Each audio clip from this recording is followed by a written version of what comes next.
E aí, pessoal, boa noite. Vamos esperar todo mundo entrar para começar a live de hoje. Rodrigão entrando, galera entrando. Boa noite a todo mundo. Vamos lá começar mais uma live sobre o tema do Covid, né? Tá todo mundo bem apreensivo em relação a essa doença, então é nosso dever informar todas as novidades. Vamos colocar o Rodrigo aí para participar.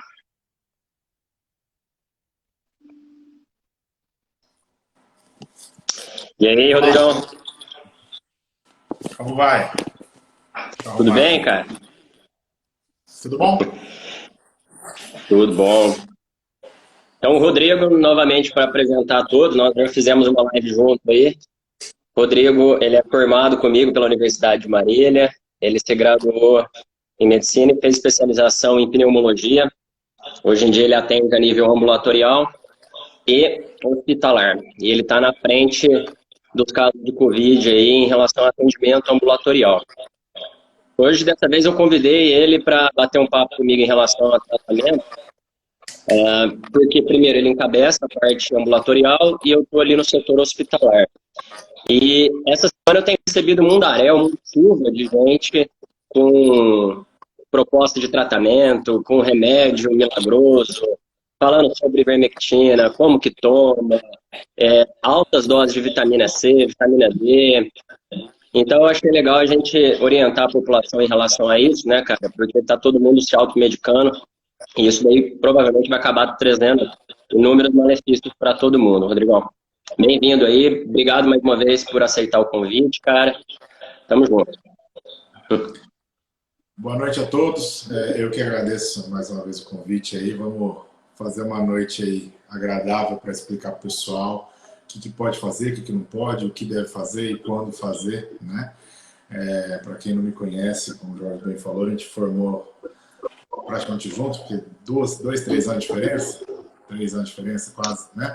3 anos de diferença. 3 anos, a gente morou até junto, fizemos a mesma faculdade e depois eu fiz clínica e pneuma aqui na Santa Casa de São Paulo e acabei ficando. Sou um barretense paulistano caipira, com muito orgulho. Eu vejo com muita preocupação o aumento dos casos em Barretos, sim, mas mais preocupação do que aumentar caso, tem que ser preocupante ver, de repente, leito de UTI lotando, tem que ver se, de repente, está aumentando o número de mortalidade, porque hoje, no Brasil, como a gente tem várias possibilidades de fazer teste para muitas pessoas, a gente vai, sim, ver aumentar o número, né? Então, isso é muito importante. A gente não tem que assustar com o número aumentando. Isso vai acontecer. É uma conta que vai fechar realmente, é esperado. O que não pode ter um aumento absurdo de uma vez para realmente superlotar hospitais, não ter mais leito de UTI, etc. Isso aí depois o Dr. Jorge vai falar melhor para o pessoal que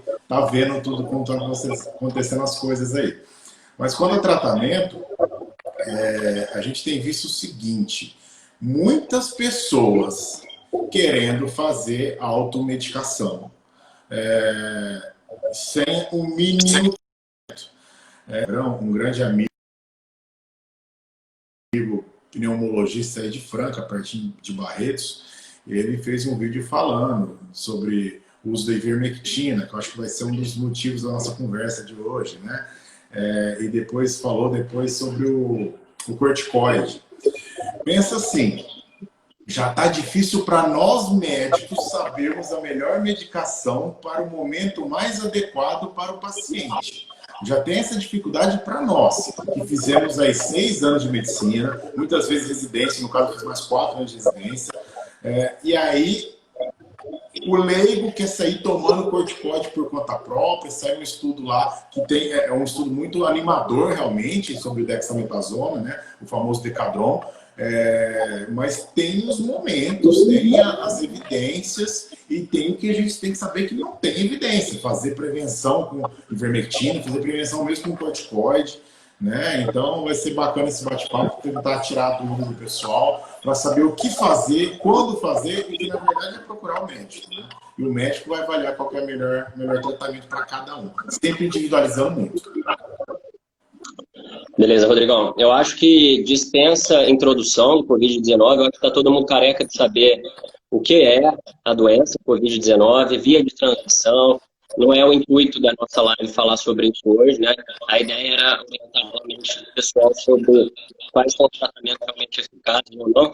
E eu queria, quando eu te chamei, eu falei, pô, Rodrigo, como é que você pensa em relação a isso tudo? Porque eu tento seguir bem uma linha de embasamento científico, que a gente tem de prova substancial mesmo, eu acho que você segue exatamente a mesma linha. E aí, para começar a falar sobre isso, cara, antes de entrar no tratamento, eu vou fazer uma pergunta para você. A nível de profilaxia, cara, eu não vou falar da minha parte, porque eu faço tratamento somente a nível hospitalar. Eu não atendo paciente com Covid ambulatorialmente. Então, quando o paciente cai em mim, já é um paciente grave, né? Institucionalizado, internado. Então, para você, cara, quando o paciente te pergunta o que tem hoje de evidência para profilaxia, existe alguma coisa de forma preventiva, cara, de Covid? Existe. Existe prevenção para coronavírus. Sabe o que é? Máscara e lavar a mão. Tá? É o melhor método de prevenção. Também fala-se do isolamento social, do distanciamento social, mas a gente sabe que não dá para ficar realmente preso dentro de casa esperando vacina até o ano que vem. Tá? Isso é fato, eu entendo. Tem as pessoas que têm que ter mais cuidado, sim. As pessoas que têm algumas comorbidades, que a gente fala algumas doenças mais pesadas e descontroladas, como, por exemplo, alguém que tem câncer e está fazendo quimioterapia. Esse tipo de pessoa é bom realmente ficar em casa. Eu costumo falar que mesmo gestante é meio complicado, porque a gente não tem tantas evidências quanto à parte do parto, de passar para o bebê e tudo mais. Então, o ideal realmente é manter-se isolado, realmente, a gestante, até porque é um momento da vida, né? Agora, a gente vai falar, Jorge, para todo hipertenso ficar em casa, para todo diabético ficar em casa, para todo asmático, toda pessoa que tem enfisema, tudo ficar preso em casa até quando? Ninguém mais aguenta. Lá atrás eu falava, eu colocava lá o hashtag nas minhas redes sociais, fique em casa e tudo mais. Hoje a gente tem mais segurança para saber o que fazer, o que não fazer para se prevenir. Primeira coisa é a prevenção, isso é óbvio. E a prevenção não é tomar remédio para não pegar. O jeito é lavar as mãos. Quando está em casa, lavar com água e sabão, né? Mas quando não está em casa é mais difícil, álcool gel, álcool 70% e o uso das máscaras, tá bom? E uma coisa que eu brincava muito, falava nos meus vídeos que eu fiz desde o começo da época das máscaras, pensa que na mão tem cocô, né, Jorge? Se tiver cocô na mão, você não vai colocar no seu rosto. Isso é o mais importante, porque a pessoa sai com máscara para a rua e sai querendo ficar mexendo a máscara, arrumando. Pronto. Se for assim, acabou a live. Já falamos como que vai prevenir o coronavírus. É assim, não tem tomar mais vitamina D, tomar mais vitamina C, usar ivermectina profilático, usar cloroquina profilático, não existe. Tem ainda muitas pessoas, muitos médicos de boas intenções, é verdade. Tá? Eu vejo muita boa intenção, boa vontade dos médicos que acreditam no tratamento precoce. Na live anterior a gente fez, eu já não acreditava, né, na cloroquina, infelizmente, naquele tratamento precoce. É bem verdade que do jeito que eles pensam que é para fazer nas primeiras 72 horas, ainda não tem nenhum estudo que comprove e nem que também desabone a isso. Porque não conseguiram. Na prática, gente, é muito difícil, né? Vamos pensar na prática. Um dia de sintoma, já saiu usando a medicação? É complicado. E qual sintoma? Pode dar dor de cabeça? Qualquer coisa pode dar dor de cabeça. Pode dar um espirro, uma tosse, qualquer coisa pode dar tosse. Um dia de febre, já sair tomando a medicação, é complicado. Então, ao meu ver, no ponto de vista prático de entrar com, por exemplo, a hidroxicloroquina na fase precoce, fase viral inicial, ou mesmo a ivermectina, ou mesmo a anita, como tratamento, não tem nem falando como profilaxia, que isso eu já falei que não existe. Não tem nada de evidência. Nesse ponto, que eles defendem bastante de usar nos primeiros 3 dias, tá, não tem estudo, mas qual que é a prática? A gente não consegue. Muitas vezes o paciente chega atrás da gente no 5º, 6º dia, que também é certo ponto precoce, mas não para esse vírus. Então, isso a gente já sabe que não funciona. A partir do 5º, 6º, 7º dia, já é sabido, com muitos estudos, e não estamos falando daquele papelão do Lancet, né? Com muitos estudos comprovados que não tem benefício. Então, então nos 3 primeiros dias, doutor, então resolve. Então eu vou tomar. Tá bom, nos 3 primeiros dias resolve. Se é que resolve. Não sabemos ainda, não tem nenhum estudo que consiga mostrar isso. Até porque eu falei, é difícil ter essa praticidade. 80% do quadro se resolve sozinho. 80% do quadro se resolve com dipirona e paracetamol e água. Então não tem por que você dar para 100% da população uma medicação que pode sim dar algum efeito colateral. É bem verdade que a chance de efeito colateral é pequena, principalmente se você fizer o eletrocardiograma, seguindo, tudo bem. Agora, pensa assim, a porcentagem é baixa, mas se você passa para 100% das pessoas, a porcentagem pode ser um grande número de pessoas com efeitos colaterais. A gente tem que tomar muito cuidado, a gente tem que ter muita responsabilidade, né? Então, respondendo novamente a sua pergunta, se essas medicações a gente não tem evidência nem para uso de tratamento, infelizmente, eu queria que tivesse, mas não tem. Muito menos para prevenir, né? Não tem essa, eu tomei e tive uma forma mais leve. Se você não tivesse tomado, você também teria essa forma leve. Então, uma coisa que eu falo, eu tenho feito muito nas minhas redes sociais essa semana, os 5 passos, eu não estou vendendo mágica, não estou vendendo vitamina, não estou vendendo consulta com isso. São 5 passos que eu tenho falado para evitar a forma grave da doença. Porque prevenção é isso aqui e lavar as mãos, certo? Agora, para evitar a forma grave da doença, você já pegou o coronavírus. Como pensar para não evoluir com a forma grave? Primeiro, isso tem que ser de antes, né? Não depois que pegou. Tratar as doenças crônicas. Quem tem asma, quem tem enfisema, quem tem diabetes, quem tem hipertensão, trate direitinho suas doenças crônicas, que você tem grande chance de passar ileso, ou até passar com a forma mais leve. 2, se alimentar bem. Depois eu quero que você fale isso, você é um cara que mexe muito com essa parte, mexe muito com essa questão de saúde, não só doença, né? É muito importante a gente saber que o obeso é um baita fator de risco e é um dos que mais tem problemas com a forma grave da Covid. E as pessoas falam, mas o doutor tá louco, não é só quem tem problema de saúde não, tá cheio de gente que evolui com a forma grave.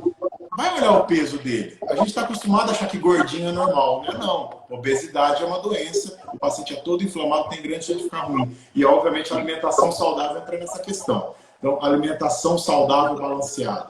3, beber bastante água. Eu não estou falando, pelo amor de Deus, gente, daquele cardiopata que tem problema de coração que não pode beber mais do que 1 litro de água por dia. Né? Ou, às vezes, uma pessoa que tem problemas renais.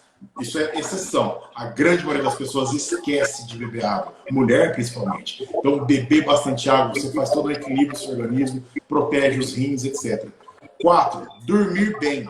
É importantíssimo que a pessoa durma bem. Na hora de dormir, a gente está recarregando nossas energias, recarregando a bateria, para ter um sono reparador e um bom dia no dia seguinte. As pessoas, muitas vezes, até com a obesidade, têm a apneia do sono. A apneia do sono faz que não só que você ronque e não deixa o marido, a esposa dormir. Você tem aumento de chance de problemas cardiovasculares, como infarto, derrame, taquiarritmia, pressão alta. Você tem piora da concentração no dia a dia. Chance de bater o carro. Eu tenho apneia do sono, gente. Eu trato e antes de tratar eu já bati o carro por sonolência diurna. E óbvio, se você não dorme bem, você piora a sua imunidade. Então você tem mais chance de evoluir pior em qualquer infecção. Não só coronavírus, uma pneumonia, uma gripe, influenza. E 5, saúde mental, ser feliz. Tá? Por isso que eu falo que realmente uma pessoa que consiga ter isso tudo juntinho, bem ajustado, bem controlado, se por acaso pegar, porque não dá para realmente ficar preso em casa o resto do ano, a grande chance de evoluir bem, de não evoluir com a forma grave. Existem exceções? Infelizmente existem, claro, mas exceções existem em tudo. No acidente de carro, numa pneumonia. Então, essa é a melhor maneira de prevenção da doença máscara e álcool gel, né? E prevenção das formas graves da doença depois que pegou, você tem que seguir esses 5 passos antes. Agora, daí a tomar ivermectina, anita, cloroquina, ainda mais profilaticamente, não tem o mínimo cabimento. Então, lembrando todo mundo aqui que a gente está falando de evidência científica, tá, gente? Às vezes eu recebi um mundaréu de WhatsApp essa semana com opiniões de especialistas, tá? Às vezes o médico da Unicamp montou um protocolo de uso de ivermectina profilático. Eu ouvi falar que lá em Nova York eles estão usando isso. A gente está falando aqui de compilado científico, gente. Resumo de estudos, evidências científicas, indicação de sociedade médica. A gente está falando aqui que não existe tratamento preventivo, né, forma medicamentosa de prevenção de Covid-19. Então, quanto a esse ponto, acaba o assunto. Pode ser que mais para frente a gente mude de opinião, tá, gente? Isso daí é uma doença nova, que tem um mundaréu de estudo em evolução, mas hoje em dia não existe nenhum tratamento para prevenção de Covid-19. Agora, saindo da parte de tratamento, né, de profilaxia, desculpa, de prevenção, e vamos entrar na fase de tratamento. O Rodrigão já falou a opinião dele muito bem formada aí sobre a cloroquina e a hidroxicloroquina, né, que poderia supostamente fazer uns efeitos iniciais melhores se fosse usado precocemente, mas que os estudos não mostraram isso. A gente tem um compilado de estudos muito abundante não mostrando isso. O último ali, o estudo Recovery da Oxford, mostrou também que não houve diferença em relação à progressão de casos graves, de quem usou e de quem não usou. E assim, ele falou a opinião dele em relação à fase ambulatorial. No tratamento hospitalar, a gente não tem padronizado no hospital, tá? A gente até teve uma época quando começou isso. Depois que a gente fez uma revisão de literatura, tudo, a gente não deixou mais padronizado no atendimento hospitalar, até porque quem cai para mim no hospital é o paciente normalmente com mais de 3, 5 dias de sintomas, né? E ele já está numa fase um pouco mais inflamatória, um pouco mais avançada, onde a cloroquina e a hidroxicloroquina já não serviria de mais nada, né? Então, a opinião dele em relação ao tratamento ambulatorial, com hidroxicloroquina e cloroquina, e a minha em relação ao tratamento hospitalar, é de que não deve ser feito uso. Vamos para o próximo, Rodrigo. A associação de hidroxicloroquina com azitromicina, cara. Você faz isso a nível ambulatorial? Vamos lá. A hidroxicloroquina já entra de novo. Não acredito na função dela.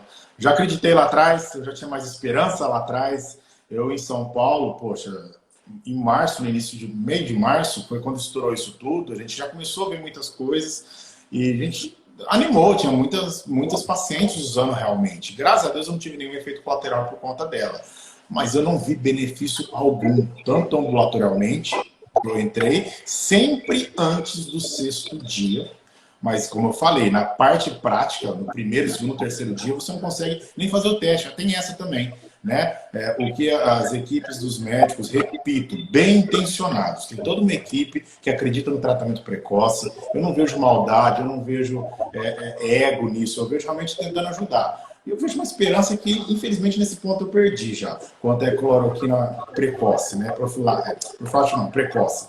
E eles falam até quanto a nem fazer o exame. Teve o sintoma, já começa. Poxa, mas aí você está tratando uma rinite com cloroquina. Você, de repente, está tratando uma diarreia porque você comeu uma gordura aí e você teve diarreia, você está tratando com cloroquina.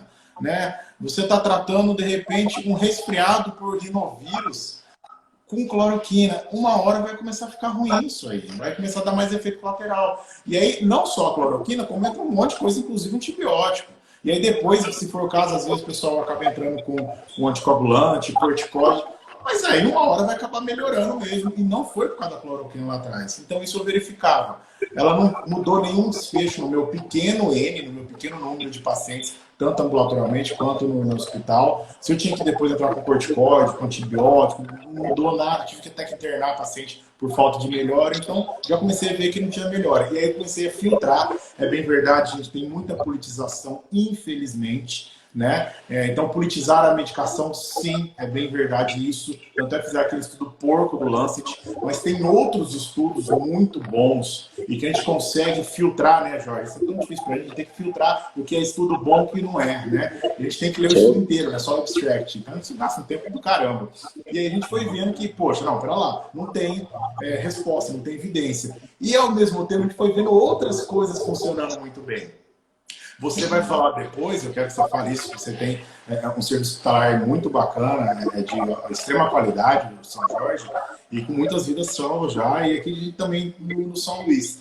No início, a gente tinha muito temor, eu acho que vocês vão chegar a pegar essa fase, de que o paciente já entrava mal e não dava para fazer ventilação não invasiva com fisioterapia, não dava para fazer inalação, não dava para fazer nada, ia direto para o tubo, e a gente não tinha nem os parâmetros mais ideais e adequados para poder salvar vidas. Aí o paciente ficava lá 2, 3 semanas entubado.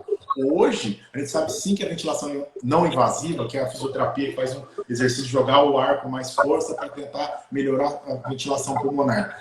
Você protegendo direitinho a sua equipe da saúde, você consegue sim ter muito benefício para o paciente, né? E o paciente acaba evitando muitas vezes o tubo, né? E no começo a gente não tinha isso. Acho que quando chegou em Barretos já não tinha mais essa desinformação, né? E, inclusive, o próprio corticoide na fase inflamatória da doença.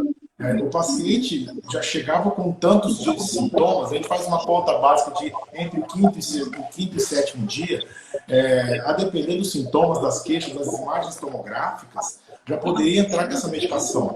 E aí você vê muito mais, uma melhora muito mais evidente nesses pacientes internados e graves, a ponto de não ficar tão grave assim. E outra coisa é o fato de que a gente tem visto muito que quem geralmente evolui mais grave é quem realmente tem problemas de saúde descontroladas, ou até nem sabia que tinha problema de saúde. Pessoa que é hipertensa não sabia, pessoa que é diabética não sabia, pessoa que é obesa achava que estava tudo bem, pessoa tabagista, né, que tem enfisema, que tem asma, não tratava. Geralmente são essas pessoas que ficam pior, né? Então, quanto ao tratamento, na época, lá no início, eu acreditava bastante.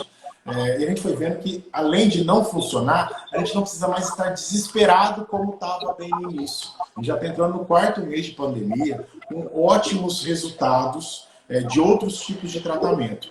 Agora, então existe tratamento do coronavírus, doutor? Não, não existe. Tá? Não existe nada ainda com comprovação científica de tratamento do coronavírus. Por isso que eu gosto de falar que eu trato o que o paciente apresenta de sintoma como consequência do coronavírus. Então, o coronavírus causou uma inflamação importante, uma inflamação pulmonar. Então, a gente acaba entrando com anti-inflamatório corticosteroide, que é o corticoide, que acaba tendo uma ação muito boa, tanto ambulatorialmente quanto paciente internado. Então quer dizer que o corticoide é bom para todo mundo? Não. Eu tenho pacientes que tiveram... Hoje eu atendi o cunhado de um grande amigo meu, não vou citar nome porque não é o caso, amigo seu também, e coronavírus positivo, está no 7º dia de sintomas, veio com os tabagistas, só que jovem, veio com os exames de tomografia normais e exames laboratoriais normais. O que eu passei para ele? Nada.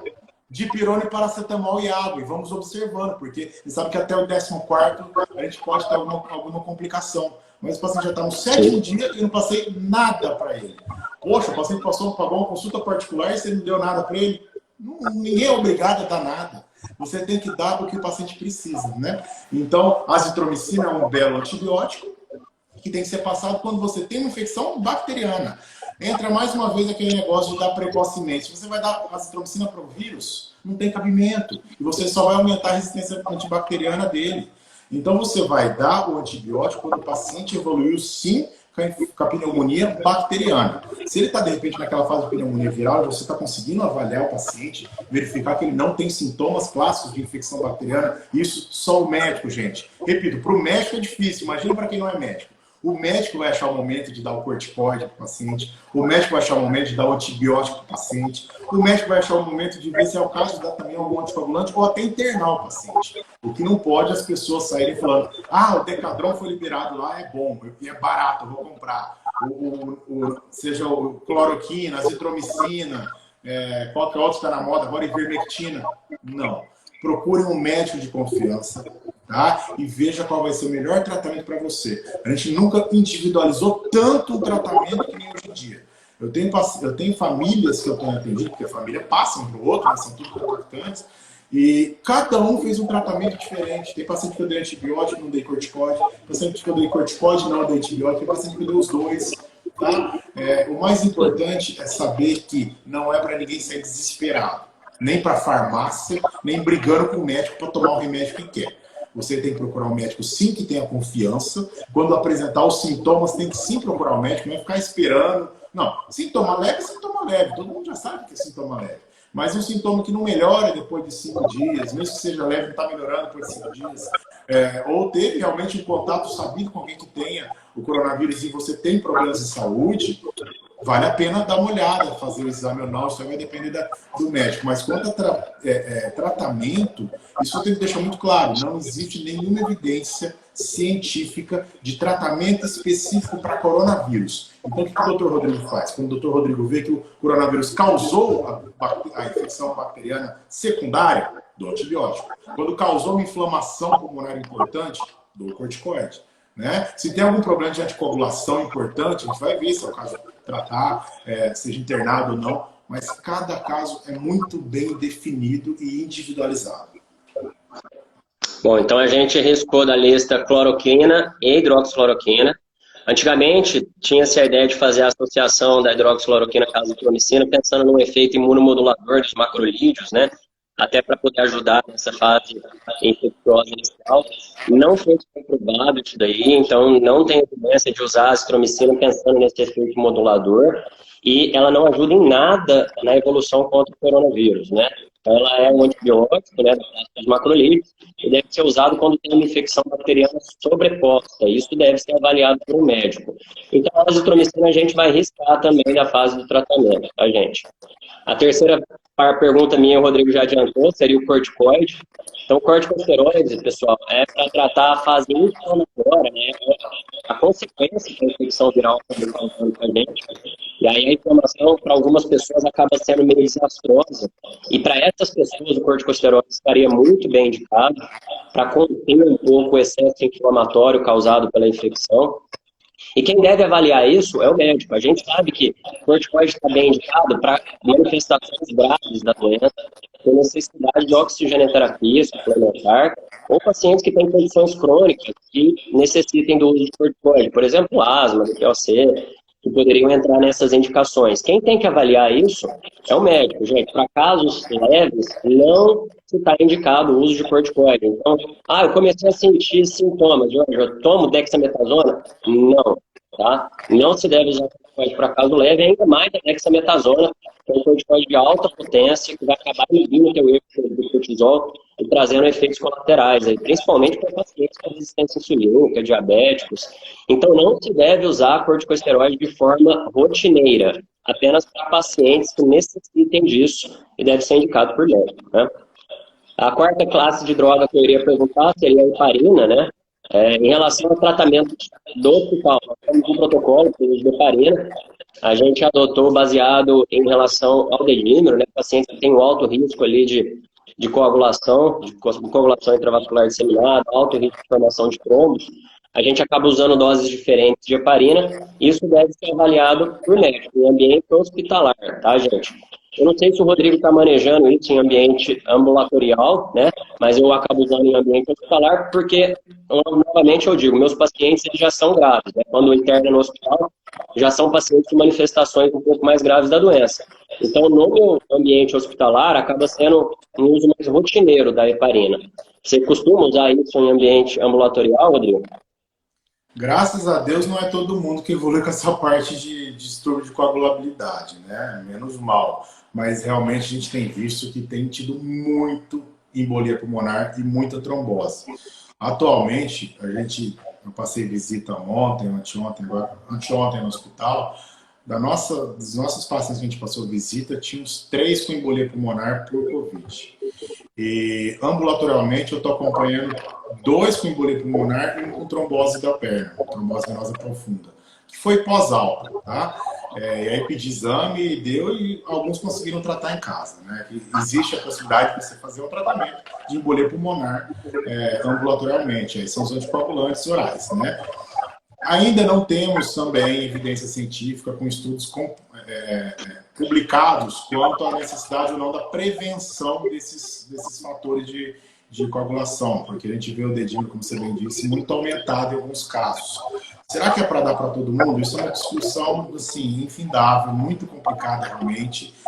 Às vezes o paciente está saindo de alta e ainda está com o dedímero aumentado, a gente sabe que tem uma fase que ele pode ter uma complicação, então a gente tem dado alta, aí depende do colega. Tem as medicações via oral para usar, tem a própria heparina injetável na subcutânea para usar, isso vai variar de cada médico do que achar que vai ser o melhor. O mais importante é falar que rotineiramente não é indicação.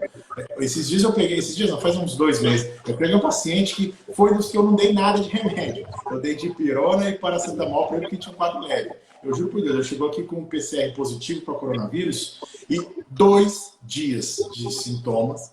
Ele chegou aqui com anticoagulante, no caso rivaroxabana, em uso, anticoagulante em uso e prednisona em uso.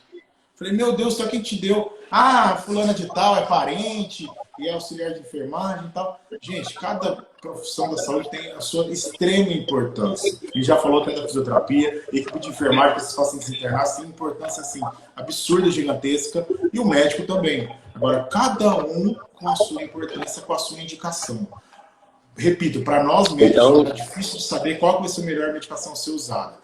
Quem não é, então, é impossível. Então, quanto à heparina, tem sido importante, a gente está doido esperando sair o estudo com a comprovação científica para a gente ficar mais seguro para poder passar essas medicações profiláticas, né? Profiláticas que eu disse, não para não pegar coronavírus, para não deixar evoluir com trombose, para não deixar evoluir com embolia pulmonar, mas ainda não temos essa evidência. Então, ainda é algo muito de discussão, de observação clínica, discussão entre médicos, mas não é a rotina de fazer isso ambulatorialmente, não. Então, não é de uso rotineiro e deve ser avaliado por médico, assim como os corticosteroides, pessoal. Então, peguei coronavírus, vou sair tomando anticoagulante? Não, tá? Próxima classe aqui, Redensivir. Redensivir, eu vou falar da experiência em âmbito hospitalar, gente. Fantástico, está tendo alguns resultados muito legais, a gente tem alguns hospitais que estão utilizando, tem coisas legais ali. Não está aprovado ainda para uso rotineiro, é um medicamento que não tem registro ainda na Anvisa e tem só alguns hospitais fazendo pontualmente o uso dessa medicação em alguns estudos e alguns testes. Ele tem se mostrado benéfico, mas a gente ainda não tem isso detalhado como indicativo para a gente. Não tem ainda um protocolo de tratamento. A gente não tem isso bem definido ainda. Então pode ser que isso seja uma esperança para casos graves. Pode, tá? Então eu vou deixar um asterisco aqui no Redensivir em âmbito hospitalar.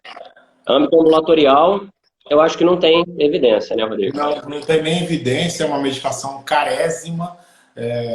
E que, assim, realmente, o que tem tido de estudo é pensando no paciente mais grave. Então, o paciente que teve que evoluir com uma gravidade centrado, são os estudos que têm mostrado menor tempo de internação, não é isso? E melhor tempo de recuperação, uma coisa assim. Isso, exato. Mas realmente ainda é muito complicado. É diferente, por exemplo, do oseltamivir, que a gente passa para o Tamiflu, o famoso Tamiflu, a gente passa para a influenza. Essa é uma medicação não tão cara e você tem que entrar nas 72 primeiras horas, você dá o comprimido, joia. Não é essa a função, apesar do nome ser parecido, né? A função desse Remdesivir que a gente tem visto nos estudos é realmente para paciente grave, internado, em UTI, para tentar melhorar a recuperação dele. Aproveitando aqui os antivirais, falar também do Lopinavir e do Ritonavir, que teve alguns estudos que avaliaram o benefício dele e não foi comprovado o benefício, né? Tanto no New England foi publicado vários estudos sem benefício e o estudo Recover da Oxford também teve um braço que usou essa associação que não trouxe benefício nenhum, então não tem indicação de uso. Vou falar novamente, né, que tem muita gente perguntando sobre antiparasitários. Cara, a gente já falou que não se deve usar nenhum antiparasitário, nem ivermectina, nem nitazoxanida, que é uma nita, como forma profilática, como forma preventiva. Agora a gente vai falar sobre tratamento. Em âmbito hospitalar, gente, eu não uso isso, não tem evidência nenhuma de que isso possa trazer benefício, mas assim, nenhuma mesmo. Existem alguns estudos ali in vitro que trouxeram benefício do uso, mas, gente, estudos in vitro é um ambiente totalmente controlado, onde eles conseguem avaliar a célula, a infecção dentro da célula e os benefícios que poderia a droga trazer ali. Estudos in vivo sofrem influência de várias coisas ali e que não mostraram nenhum benefício na evolução desses pacientes. Então, em âmbito hospitalar, vou falar a minha parte. Não tem indicação, não tem protocolo, não tem indicação científica nenhuma. Não vem com essa história de que eu tenho um estudo do protocolo de sei lá das quantas que manda utilizar, que embasamento científico não existe. Existe alguma coisa em relação ao ambulatorial? Não, mesma coisa. E é interessante ver uma coisa. Infelizmente está virando uma moda, né?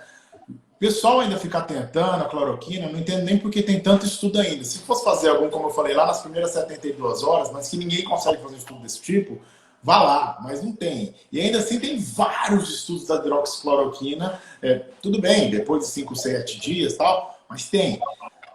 Mostrando que não tem evidência de melhora. Da ivermectina nem tem estudo, nem fizeram nenhum estudo, isso que não dá para entender. Tem só realmente in vitro, né? E o pessoal passando por passar. Passei porque eu acho que funciona. Acho que não serve. Repito, quando está no início lá da pandemia, que a gente não tem nada. Eu entendo a boa vontade, mas não dá para entender o pessoal falando tanto de ivermectina agora. Agora, né? Agora que a gente tem tanta coisa que realmente tem funcionado melhor e que já deu para ver que não está adiantando brigar muito com o vírus na hora da viremia. É umas coisas assim, dá a impressão que alguém viraliza alguma coisa no WhatsApp, na internet e pronto, bomba, explode, né? Enfim, realmente não tem evidência alguma. É engraçado que a cloroquina tem vários estudos mostrando que não funciona. A ivermectina nem estudo tem. Nem estudo tem. Não sei de onde surgiu isso, na verdade, Pois cara. Pois é. Vamos até falar, hoje na chamada da live eu até falei, gente, peso científico das coisas, né?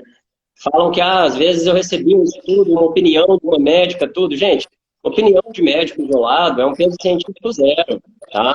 Então a gente trabalha aqui com avaliação de estudos, de vários estudos, né? A gente fala até sobre meta-análise, sobre compilados científicos, e não sobre opinião de um cara que fez e deu certo. Não dá para falar sobre isso. E assim, não vamos mais falar sobre ivermectina e a Anitta, porque eu até me recuso a falar sobre isso, porque eu não vejo vantagem nenhuma. Plasma convalescente, cara, plasma convalescente é legal. A gente tem bastante coisa legal aí. Plasma convalescente também é uma terapia intra-hospitalar, onde a gente pega o plasma de pacientes que tiveram Covid-19, ricos em anticorpos, né? E transfuse para pacientes que estão em fase de apresentação da doença. E os resultados foram bem animadores em relação a isso. O problema é que cai na mesma do Redensivir, né? São estudos, são tratamentos bem focais ainda, né? São alguns hospitais que têm isso. Ainda não está disponível amplamente para todos os hospitais usar. Então a gente ainda não tem protocolo definido de como utiliza isso, nem como vai fazer o segmento. Então carece de mais informações. É algo preliminar, né? E o que tem de preliminar é animador. É mais ou menos igual ao corticoide, né? O corticoide, vou até fazer um paralelo aqui. Você bem disse que nos estudos mostraram que o corticoide funciona muito bem, no caso do Decadron, dexametasona, para os pacientes que já estavam internados, estavam em oxigênio e tudo mais. Mas a gente tem visto na prática clínica, isso eu posso falar no âmbito ambulatorial, que os pacientes que têm essa inflamação, e não necessariamente foi para o oxigênio, mas tem uma inflamação importante, uma alteração tomográfica importante, e volto a dizer, eu estou tratando uma coisa que independe do vírus. Foi o vírus que causou, mas ele já causou. A gente está tratando aquilo que a gente viu na imagem, de viu com sintomas. Esse paciente tem um benefício. A gente imagina que logo, logo sairão alguns estudos demonstrando essa evidência também. Mas ainda não tem. Então, é muito difícil, volto a dizer, para nós podermos falar esse paciente é leve, esse paciente é moderado, esse paciente é grave. O paciente leve não tem que usar nada, nada. Acabei de falar um exemplo de uma pessoa que veio aqui de dentro de casa e que eu não dei nada para ele, tá? Agora, tem pacientes que têm alterações mais importantes que podem ser muito bem direcionadas esse tipo de tratamento. Enquanto isso, estamos aguardando outras evidências quanto à parte, de repente, do corticoide oral, do corticoide do ponto de vista ambulatorial. E é mais ou menos a mesma coisa do plasma, né? A gente tem alguns estudos preliminares mostrando bons resultados, né? Porém, é sim, como você bem disse, para paciente grave, para paciente que está internado, e aí é um alento para a gente, para as pessoas que realmente evoluem com a forma mais grave, com uma internação, sem a melhora esperada, com as outras medicações que saberia que poderia funcionar, tem mais essa carta na manga, né? Mais essa arma para poder ajudar e salvar esse tipo de paciente que ficou mais grave. Exatamente. A gente bate tanto em cima de casos graves, porque os casos leves não tem que fazer nada, né, gente? Suplementos vitamínicos, Rodrigão. Então, vitamina D em alta dose, vitamina C, vitamina E. Eu já recebi um mundaréu de mensagens perguntando o que tem que tomar, qual que é a dose, o que melhora a imunidade, que vitamina D melhora a imunidade. Eu vou falar a minha opinião em relação a isso, né? Eu tenho uma base da medicina intensiva, né? Então, eu formei e acabei fazendo a pós em terapia intensiva e depois fiz neurointensivismo. Depois que eu fui fazer endócrino, mexer com essa parte de envelhecimento saudável, eu tenho muito colega, cara, que acaba utilizando realmente suplementos vitamínicos em altas doses, que existe essa mentalidade, às vezes, de querer ajudar. Eu acho que a ideia é essa, as pessoas fazem querendo ajudar realmente, né? Ninguém propõe alguma coisa querendo o mal do paciente, mas a gente não tem evidência científica nenhuma de que suplementação de vitaminas em altas doses poderia ter um efeito benéfico no nosso organismo. Nenhuma, tá, gente? Eu vou falar em relação à terapia intensiva. Na verdade, a gente tem evidências contrárias. A gente tem estudos em UTI que mostraram aumento de mortalidade de pacientes graves quando a gente suplementa vitaminas. Então, tem estudo com altas doses de vitamina C, complexo B, e todos foram desfavoráveis, tanto que é contraindicado esse tipo de terapia em ambiente de terapia intensiva. Tá? Em pacientes de uso rotineiro, né? O que é o indicado? Pelo menos é o que eu faço, gente.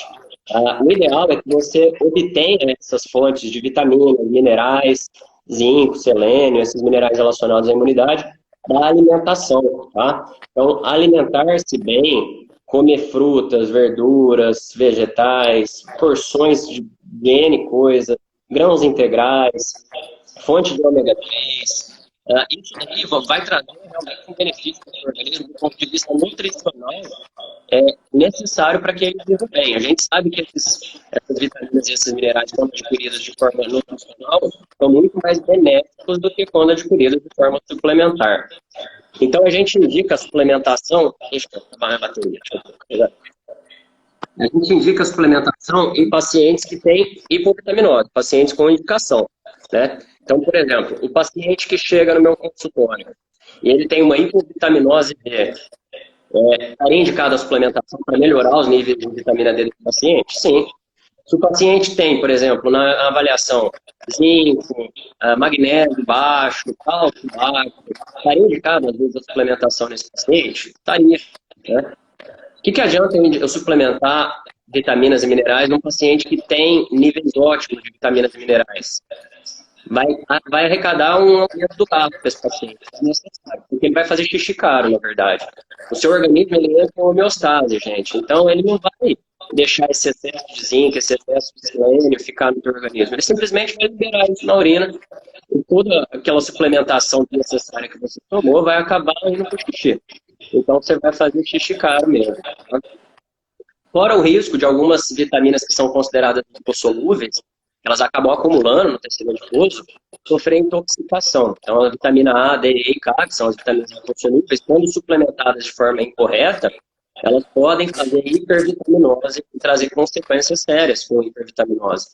Então, não se deve fazer suplementação rotineira de vitaminas ou minerais. Não existe nenhuma evidência científica de que isso possa trazer benefício, nem em âmbito hospitalar e eu acho que nem em âmbito ambulatorial. Eu não sei o que você faz. Você faz isso? Cara, você sabe mais do que eu nessa questão. Volto a dizer, você é um médico que cuida muito dessa questão da saúde. Eu acho muito bacana que você promove bastante a saúde na sua rede social, nessa questão de alimentação saudável, fazer exercício e tudo mais. E como eu falei ali nos 5 passos, esse é o segundo passo, alimentação saudável balanceada. Claro que existem exceções, na verdade. Os pacientes bariátricos, por exemplo, né, pós-bariátricos, às vezes tem hipovitaminose, precisa realmente repor. O idoso geralmente tem hipovitaminose. Agora, é mais raro você pensar numa pessoa jovem, sem grandes problemas de saúde, ter que fazer alguma reposição. Uma discussão que existe demais é falar, será que os valores de referência não deveriam ser mais altos, né, para, entre aspas, ter uma cobrança maior de fazer essa reposição? Realmente eu concordo muito nesse momento, né? A não ser que alguma coisa prove o contrário, nesse momento eu concordo com você. Eu consigo beber 1 litro de suco de laranja, 1 litro de suco de acerola e sem ter que comprar, não vou falar as marcas, mas a pastilha de vitamina C, eu com 38 anos de idade. Né? Não tem o mínimo cabimento. Vitamina D, a gente sabe, se você está com o seu nível baixo, tudo bem, porque às vezes você mexe, vai trabalhando demais, não pega sol, ainda mais estando em São Paulo. Mas se o seu nível de vitamina D tá bom, tá ótimo, como você falou, no nível ótimo, não tem por que suplementação. A não ser que as coisas mais para frente provem o contrário. A medicina, o bonito disso é sempre evoluir. A gente não pode chamar os médicos lá do século XV de curandeiro. Eles tinham a importância absurda deles. Mas vamos ver como que era a expectativa de vida antes e como que é agora, não é verdade? Então, se algum momento, alguma coisa mostrar o contrário, ok, joia. O que a gente tem hoje é tudo isso que o Jorge falou. não tem evidência alguma de prevenção, nem de forma grave, nem de não pegar, muito menos não pegar, né, como a gente falou bastante isso no início. E a melhor maneira é viral de ingestão dos alimentos, né? Dos nutrientes, das vitaminas, através da alimentação. Então, sou totalmente contrário a você. Contrário não, sou totalmente a favor a você nesse sentido. E eu acho que é isso, as pessoas têm que tomar cuidado, porque certas medicações qualquer um compra, né? Qualquer um vai lá e compra vitamina C, vitamina D, zinco, é fácil, não precisa nem de receita médica. E as pessoas estão ficando malucas. Então, você falou a verdade. Vai começar a fazer xixi caro. Isso quando realmente não pode ter alguma complicação, né? Tem vitaminas que, se você repõe demais, pode dar complicação, sim. Vitamina A, principalmente, né? Sim. Cara, eu acho que em relação ao tratamento, não tem mais nenhuma pergunta que eu faria para você. Tem mais algum ponto a acrescentar aí? Eu tenho um ponto importantíssimo a acrescentar. Quero de novo falar, pessoal, cuidem da sua saúde, que assim você vai ter menos chance de pegar. Então, para cuidar agora da saúde, não é para depois que pegar. Não é para parar de fumar depois que pegou. Para agora, aproveita a quarentena agora. Vamos começar a cuidar dessa questão. Não precisa mais ficar todo mundo preso em casa. Vá fazer consulta com o seu médico, seja presencial, seja por telemedicina. Agora é a hora da medicina preventiva. Agora é a hora de ver se realmente sua pressão é boa, se realmente você não tem diabetes, para realmente se aquela bronquite na infância é asma, para ver se de repente os 30 anos que você fumou, mesmo que você tenha parado de fumar há 5 anos, se você realmente não tem enfisema e tem que fazer um tratamento, porque assim você consegue prevenir a forma grave do coronavírus. Não vou nem falar se você pegar, quando você pegar. Eu não quero ser arauto do desastre aqui. É uma coisa difícil demais, mas mesmo se protegendo direitinho, em algum momento pode pegar. Eu estou aqui em São Paulo trabalhando há 4 meses, atendendo pelo menos uns 4, 5 positivos por dia, seja no hospital, seja no consultório. Eu já fiz 2 testes e não peguei. Quer dizer que, eu sei me cuidar? Sei, mas pode ser que em algum momento eu pegue. Não quer dizer que eu sou melhor que os outros que já pegaram. Pelo contrário, isso é muito fácil de pegar. O importante é manter a saúde boa. Então, como evitar a forma grave? Desse jeito que eu disse. Cuidando da saúde, com os 5 passos que eu tenho preconizado bastante, fazendo a medicina preventiva. E agora, quando você chegou numa parte grave, eu quero um pouquinho da sua palavra, da sua experiência que você tem como intensivista, de demonstrar a importância que a gente tem que saber brigar com os nossos governantes para ter importância e bons olhos ao SUS, né? Por que teve tanto sucesso nos hospitais de campanha em São Paulo? Quem que organizou a estrutura toda? Os grandes centros como Einstein, Sírio, né? Então você tinha uma baita estrutura de SUS, né? Por que no Brasil a gente tem uma taxa de letalidade hoje por volta de 5%, 6%, e se você vai olhar os grandes serviços, tem em volta de 2% de letalidade? Porque no SUS ela está batendo 8%, 10%, os lugares que não tem estrutura, né? Fechou, parece que o hospital de campanha do Pacaembu, se eu não me engano, né? Uma taxa de salvamento de vidas, né? De 98%. Gente, isso é uma coisa maravilhosa, né? Então, sim, aplaudindo o Bruno Covas, o Dória, que seja, mas as coisas boas a gente tem que aplaudir e tem que cobrar que sejam feitas igual. Aí, de repente, pegar esses aparelhos, colocar nos outros hospitais SUS. Então, a gente tem que falar para que os nossos governantes olhem com mais carinho para o nosso serviço de saúde, que não é todo mundo que tem, só Estados passou aperto por não ter. Agora, a gente tem que realmente cobrar melhorias no nosso serviço único de saúde, nosso SUS, que assim salva vidas. E você, como intensivista, sabe bem a diferença que é ter um suporte adequado para o tratamento do paciente grave. Exatamente, cara, exatamente. O Brasil, na verdade, ele era o 3º país do mundo que tinha maior número de leitos de UTI por habitante. Isso não é uma coisa boa, né? Às vezes a gente pensa, o Brasil estava preparado para isso.